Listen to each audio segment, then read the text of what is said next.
Howdy peeps, it's your friendly opining porcupine, Mike Porcupine. I'm in the danger room today, so that means it's time for a character overview.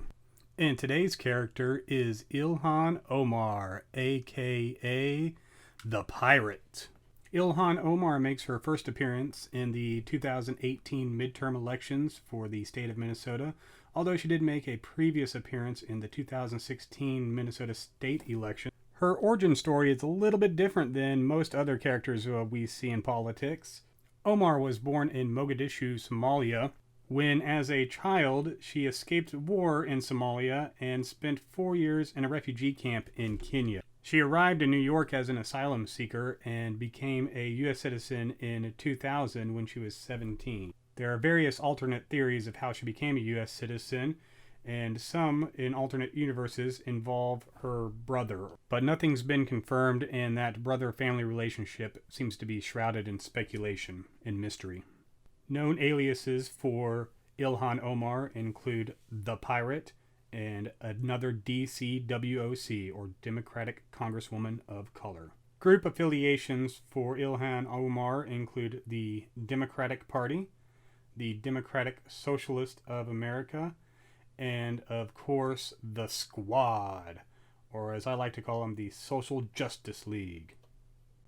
Omar is also affiliated with the BDS group, or Boycott, Divest, and Sanction. Now let's go over some stats and power ratings for Ilhan Omar, or the Pirate. On the charisma attribute, she's coming in at about a 4.5. She isn't the best communicator and often fails at convincing people outside of her group affiliations, and sometimes butting heads with members of the Democratic Party and some other group affiliations. English isn't her first language, so this could play a role in her mild charisma attribute.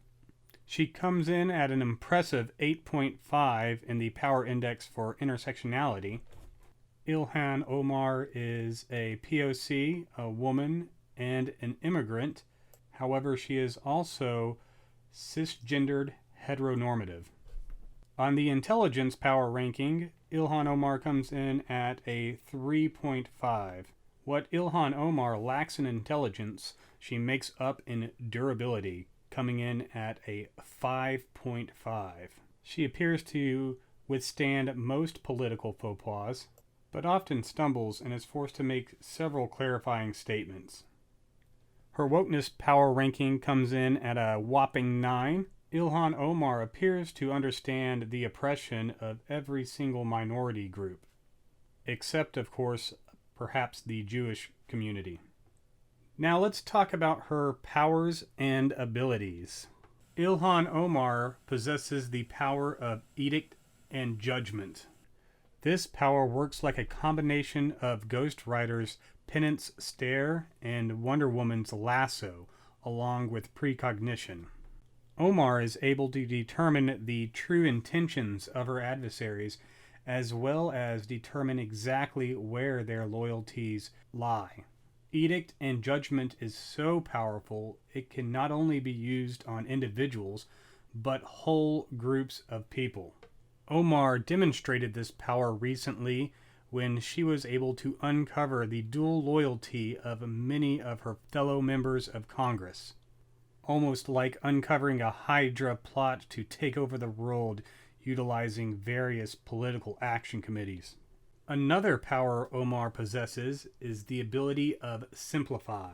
This enables her to take large, complex issues, often with a lot of emotion, and simplify them with just a few words or a tweet.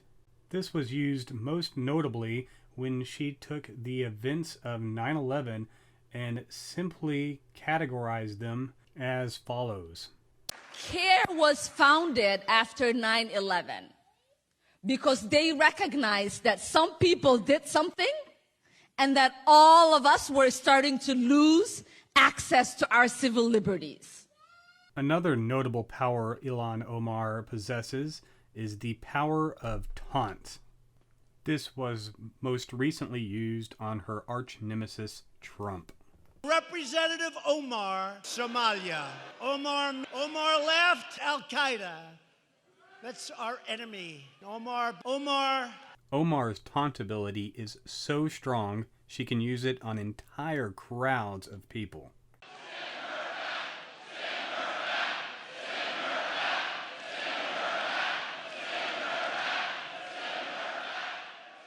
Omar seems to grow stronger as her opponents react to her taunt ability. It goes without saying that Omar's chief arch-nemesis is Trump. Other rivals and nemesis include the Republican Party, Nancy Pelosi, and anyone with a lower power ranking in the wokeness field. Well, peeps, that sums up my character overview for the pirate known as Ilhan Omar. I hope you enjoyed it. I plan on doing many more of these character overviews of politicians and other celebrities. If you have anyone in mind, don't forget to write it down in the comments down below. And don't forget to like and subscribe. And share this with your friends, your arch nemesis, your mamas, and your papas. See ya!